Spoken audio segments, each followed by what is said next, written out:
Do bigger tires mean more MPGs? I don't know, but I got some bigger tires for the Metro. It's time to find out.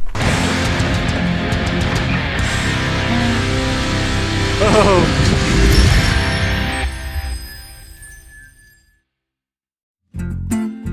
What is up, guys? I am pretty much obsessed with anything car related at this point, and I made some changes to the Fortune shop car. That's right, it's the 95 Geo Metro.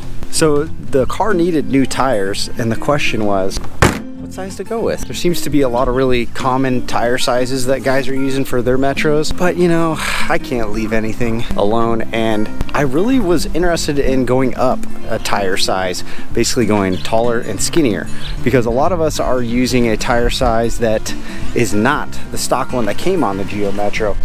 Reason for that is they don't really make tires in that size anymore, especially not for the 13-inch wheel.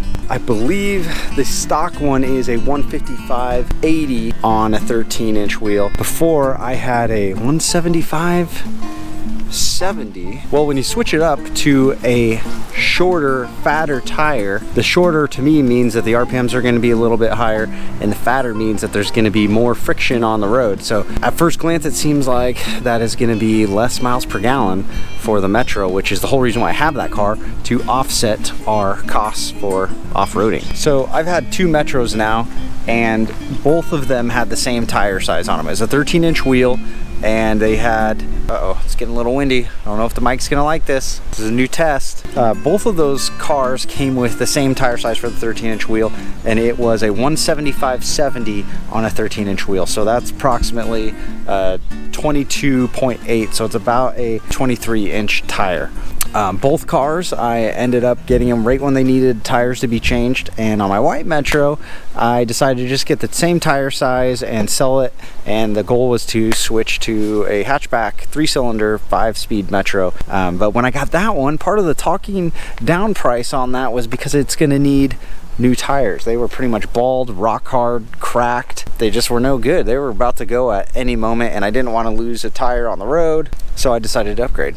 One of the tires I was looking at is a 165/80 on a 13-inch wheel, and that is a little bit of an increase. I think it's like 3/4 of an inch in diameter, but it's considerably skinnier. It's almost half an inch skinnier than the tire that was on there before. So let's take a look at these babies. So the tire we ended up going with is the Petlas Elegant PT311. I think it's a European thing, so I probably said that way wrong.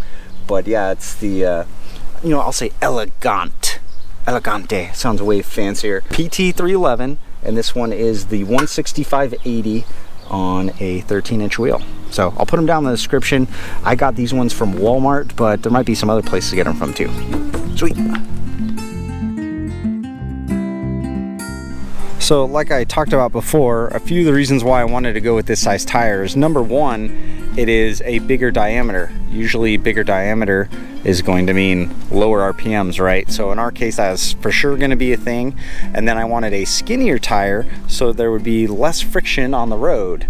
And of course, both those things have trade-offs, but you can see this tire is pretty skinny. I wish I could put it up next to the old tire that was on the Metro, but I don't have them anymore. Another thing that I was looking for in a bigger tire was to fill up more of the wheel well, because if you're filling up more of that wheel well, then it's less air that's going to get sucked into there and trapped in there and all that. Really, the big selling point for me was the diameter, because that was going to be less rotations per mile and keep our RPMs down.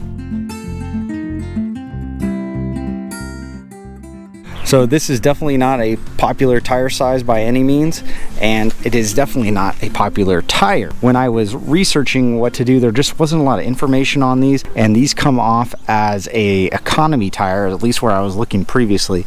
And you can see on the tread there, it's not a very aggressive tread. There is some lateral siping, but there's two big blocks down the middle, and I thought that would be pretty good for fuel economy, and big voids in the middle too to hopefully get any water out. Turns out once I get the tire, it's actually already got a bunch of ratings on it. Apparently these tires are not rated well for fuel economy, and they're rated even more poor for the handling. So great. Wish there was a way I could have known that, but we're going for it. All right, so let's get to the important stuff. Does it get better fuel economy with these tires? Well, first of all, my driving with this car is mostly just driving to work. I try to go 60 miles per hour for the majority of it. On the highway, that's easy to do. And then the other half of my drive, mileage-wise, is county roads. So most of the time I can get up to 60 on those county roads too. That's definitely the speed limit, and I'm not speeding. But you know, there's stop signs and whatnot. When we're at 60, before I was at like 3,200, maybe 3,300 RPMs going off of just the tack alone. And then now with this bigger tire size, I am down to 3,000 RPMs for the same speed. So we lowered it 200 to 300 RPMs, which I think actually will make a difference. Once you get up there in those RPM ranges, I mean, it's basically like having an overdrive. Maybe not as aggressive in like a truck or something, but still that's a decent RPM reduction. All right, noise. Noise, I've only have it to compare to the tire that was on there before that was pretty much bald, and yes, they are louder than those. That's probably because of some of that lateral siping. Speed, like getting up to speed, the power reduction, going up just a little bit in tire size is definitely noticeable. I notice it takes a little bit longer to get up and go in first gear, and then also in fifth gear, it takes a lot longer in fourth to reach fifth gear. So yeah, is it a big deal? Not to me. I go slow either way. People know to get away from me and go around because I'm just gonna go slow. But I have a custom plate coming for the Metro, which I'm actually pretty excited about. It's almost like having a bumper sticker that says go around, so that'll be cool. Excited to show that to you guys. The last part, the handling, the wet surface traction, yeah, I would say definitely a reduction there.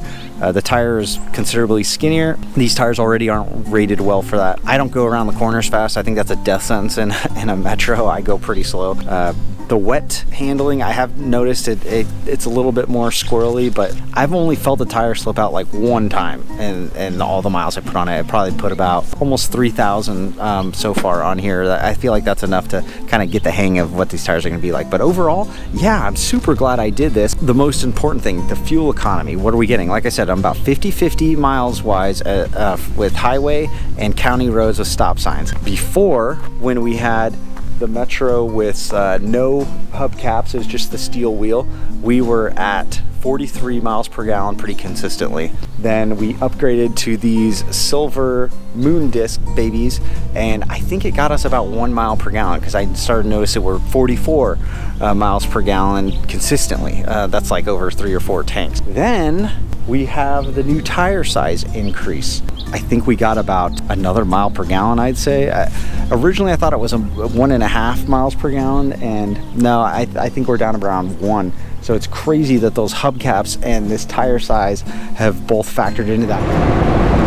So one thing to be aware of if you do go up in tire size, or down for that matter, your odometer is going to be off after that, as well as your speedometer. They're both going off of your tire rotations, right? In this case, our tire diameter difference is about 3.5%.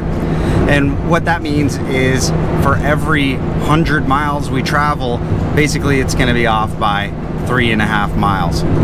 So there's still a really easy way to calculate your fuel economy, and all you have to do is multiply whatever your trip meter says by 0.035. Whatever that number is, you add it to your odometer, and then that's the number you'll use to factor in for how many miles per gallon. As you can see, there's some clouds up there. We've had a lot of rain out in California lately, so haven't been able to get you know, a lot of smooth driving. There has been a lot of wind, a lot of rain, and all those things play a factor in the fuel economy. So yes, we are getting better fuel economy with the Metro, and it's kind of like, would you sell your tires to buy these just for 1 mile per gallon or 1.5 even? No, definitely not. No reason to do that. But if you need tires anyways, consider going up in tire size. It's just 3 miles per gallon. It was the same thing that happened with me with my hubcaps, the new moon discs on there. Those are probably a little bit more expensive than what I would recommend to get, but you know, they look so goofy. I thought it was just going to be fun to have them on the car. people seem to get a kick out of them anyways. But when you need new hubcaps, why not go Boondis? You know, every time I need to replace something, I'm just going to try to go towards something that gets a little bit more MPG.